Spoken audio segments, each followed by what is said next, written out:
한 목소리로 34절 읽겠습니다. 이에 예수께서 이르시되 아버지 저들을 사하여 주옵소서 자기들이 하는 것을 알지 못함이니이다 하시더라. 그들이 그의 옷을 나눠 제비 뽑을세. 아멘.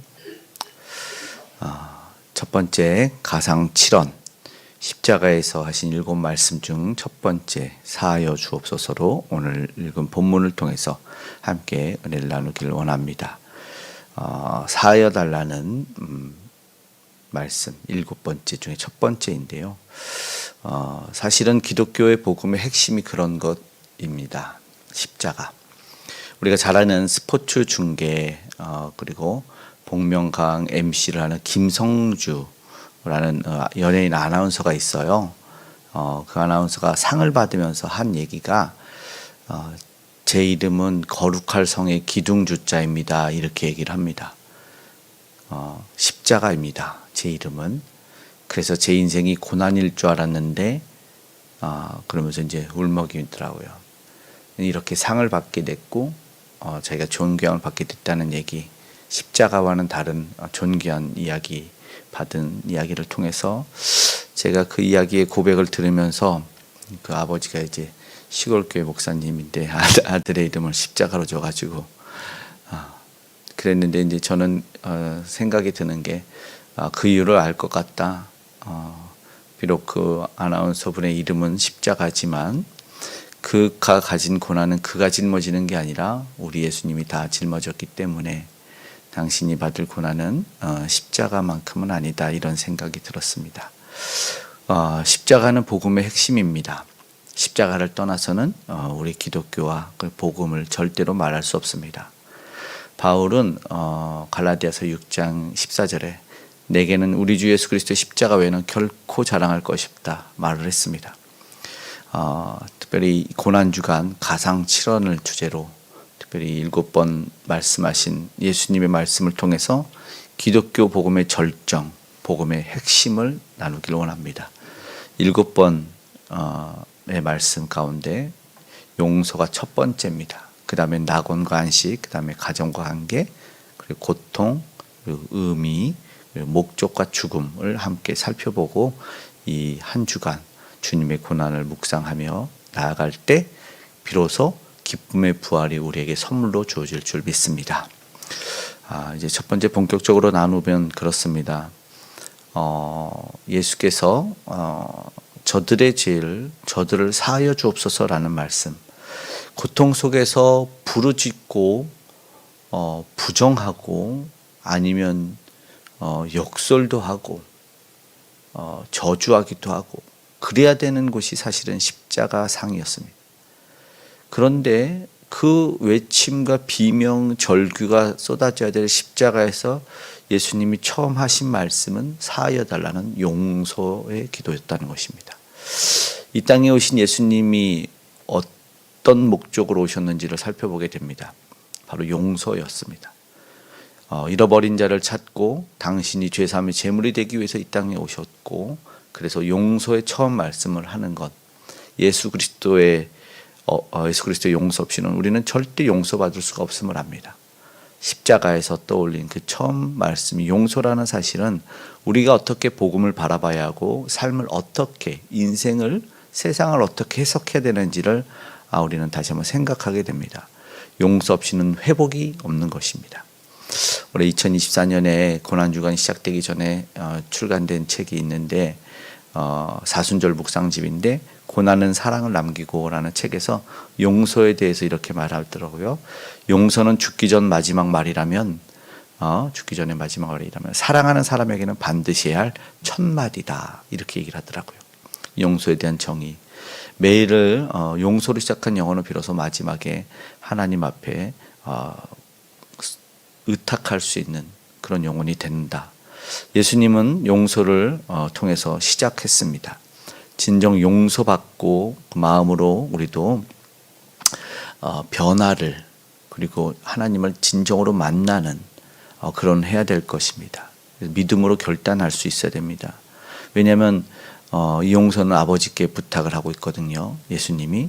그러니까는 용서는 사실 하나님만이 하실 수 있어요. 그래서 아버지를 외치는 것이죠.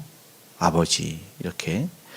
우리가 잘 아는 밀양이라는 영화가 있어요. 전도연 송강호 배우가 나왔는데 거기서 자신의 아이를 죽인 그 살인자죠. 살인자를 찾아가서 이 죽은 아이의 엄마가 용서를 하겠다고 하는데 그 살인자가 자기는 이미 하나님에게 용서를 받았다는 말을 하고 그때부터 이 주인공 죽은 아이의 엄마는 분노와 방황을 시작합니다. 왜 나에게 따지죠. 하나님 왜 나에게 용서할 기회를 빼앗아갔냐고 원작 벌레 이야기에서도 그 말합니다. 왜 내게 용서할 기회를 당신이 왜 뺏어갔냐고 대항해서 소리칩니다. 근데 우리는 알아야 될 것이 있는데요. 하늘 아버지가 먼저 우리 때문에 그 아들을 내어서 죽이셨다는 것이죠. 하나님 아버지의 아들을 우리가 죽였다는 것입니다. 그래서 사실은 우리의 죄 때문에 넘겨주셨기 때문에 우리는 용서할 권한이 우리에게 있는 것 같지만 우리 예수님을 생각하면서 기꺼이 용서하며 용서를 비는 삶을 살아야 된다는 것입니다. 이를 위해서 기도할 수 있어야 됩니다. 내가 용서받았기 때문에 용서해야 한다는 것이죠. 결국 용서는 나를 자유롭게 할 것이고 용서는 우리를 살게 만들 것입니다. 내 마음의 보좌에 이런 말이 있다. 내 마음의 보좌에 원수를 앉히지 말아라. 우리는 용서해야 될 것입니다. 하나님의 아들 그를 죽이심으로 말미암아 우리는 우리의 죄를 용서받았기 때문에 그 어려운 일에 처음 오늘 이 십자가 위에서 하시는 말씀을 우리가 묵상해 본다면 어쩌면 예수님께서 그렇게 준비를 해주셨기 때문에 우리가 준비되지 않았어도 예수님이 저들의 죄를 사하여 달라는 그 기도가 올라갔기 때문에 오늘 우리는 그 용서의 화평을 누리고 있다는 것입니다. 그것이 오늘 구단주간에 처음으로 생각해야 될 문제입니다. 한 가지 더 살펴보면 저들은 자기들이 하는 것을 알지 못하는 무지한 자, 저들은 사실 우리입니다. 저와 여러분이죠. 왜 무지했습니까? 죄의 노예가 되어서 알 수 있는 방법이 없었어요. 옳고 그름을 판단할 수가 없었습니다. 그러니까 구속의 주님, 절대적인 필요마저도 상실한 그 무지함은 비참에 참혹만을 더할 뿐이었습니다. 야곱의 형 에서가 쫓아와서 자신의 가족과 자신을 죽일까 봐 도망다니던 에서가 무서워서 밤새 야복나루에서 어느 누구와 씨름을 합니다. 마치 형이 보낸 자객인가 밤새 씨름하는데 그런데 동틀무렵 알게 된 사실은 그분이 하나님이라는 거죠. 하나님의 얼굴을 대면하여 봤다 분이엘이 되죠. 그런데 내 원수가 바로 하나님의 모습이라는 것이었어요. 근데 이게 사도 바울도 그렇더라고요. 다메섹 도상에서 자기는 당연히 마땅히 죽여야 될 사람이 있었고 감옥에 가둬야 될 사람이 있어서 그들을 때리고 감옥에 넣었는데 그런데 어느 날 다메섹 도상에서 하나님의 말씀이 들려요. 너가 나를 박해하는 예수다라는 말씀이 들립니다. 그리고 예수님이 하나님이시라는 걸 알게 됩니다. 내가 박했던 자가 내 원수 같은 자가 하나님이라는 사실을 깨닫게 됩니다. 이거는 나의 죄의 실체였다는 것이죠. 내가 용서해야 될 실상이 분명히 누구인지를 알고 용서를 시작합니다. 우리는 예수님을 십자가에 못 박았고 사랑한다고 하면서도 가족과 이웃을 십자가에 못 박고 아니라고 하지만 우리 모두 주님에게 한 것입니다. 용서는 우리가 받아야 되는 거죠. 용서받는 일이 우리의 마치 그 얼굴이 용서하지 못하는 우리 모습 속에서 비춰지는 가룟 유다 같은 모습일 수 있습니다. 우리의 모습이. 오늘 우리는 기도해야 될 거예요. 먼저는 용서의 주체는 하나님이십니다. 용서의 주권도 하나님께 있습니다. 그래서 하나님이 용서하셔야만 용서가 되는 것입니다. 오늘 나의 주권을 내려놓습니다 라고. 그리고 오늘 사실은 예수님은 하나님께 그렇게 기도하는 겁니다. 간절히 하나님께 호소하는 것이죠. 오늘 우리는 만약에 누군가를 용서할 수 없는 일이 있다면 조용히 오늘 우리가 기도했으면 좋겠습니다. 용서는 우리가 해야 하는 건지 아니면 받아야 하는 건지에 대한 진짜 결정권은 없죠. 하나님이 하나님 방법대로만 하실 수 있을 때 비로소 참된 용서받음과 용서할 수 있음이 나타날 수 있을 겁니다. 그래서 오늘 우리는 뭐 할까요? 겸손히 이 고난주간에 처음에 기도할 뿐인 것 같습니다.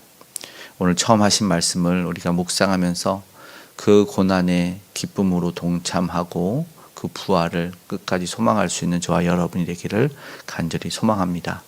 아멘. 기도하시겠습니다. 사랑의 아버지 하나님, 온전한 십자가의 길을 따르지 못했음을 용서하여 주시고 그 힘겨운 용서에 도전할 때 하나님의 도우심을 경험하게 하셔서 다시 한번 하나님의 사랑으로 새롭게 되는 역사가 있게 하시고 용서할 수 있는 마음이 있게 하여 주시옵소서. 특별히 고난주간을 시작합니다. 주의 고난에 동참하게 하여 주시고 하나님이 우리에게 허락하신 용서의 위대함을 깨달아 알게 도와주셔서 오늘 우리가 어떠한 삶을 살아야 되는지, 어떠한 인생 가운데 우리의 사명을 발견해야 되는지를 알게 하여 주시옵소서. 아직도 우리 주의 고난을 모르며 아버지 하나님, 허황된 것을 쫓고 버리지 못한 죄 열매에 있는 모든 이들을 긍휼히 여겨 주셔서 우리 주의 예수 안에 그 용서와 사하심의 은혜로 살게 하여 주시옵소서. 세계 열방 가운데 아직도 기근과 아버지 하나님 전쟁과 서로를 해하고 죽이는 일에 혈안이 되어 있는 이들에게 아버지 하나님의 복음의 눈이 떠질 수 있도록 주여 도와주시고 서로를 해하는 아버지 하나님, 자기가 최고가 된다는 모든 그 교만한 마음들을 뿌리 뽑아 주시옵소서. 북녘의 우상을 무너뜨려 주시고 아름다운 복음의 통일로 이루어져 갈 수 있도록 하나님 도와주시고, 특별히 이 나라의 민족뿐만 아니라 우리 세계 열방 가운데 다음 세대에도 하나님 놀란 은혜의 복음과 용서의 복음이 오늘 흘러갈 수 있도록 도와주시옵소서. 우리의 삶에 은혜가 있길 원합니다. 가정 가운데 산업 현장에도 도우시는 아버지 하나님의 은혜가 넘쳐날 수 있도록 주여 역사하여 주시옵소서. 오늘도 우리의 고난을 거두시고 십자가에서 홀로 그 모든 고난을 쏟아 받으시고 우리를 사하신 주님을 바라보게 하여 주실 줄 믿으며 고마우신 예수님의 이름으로 기도드리옵나이다. 아멘.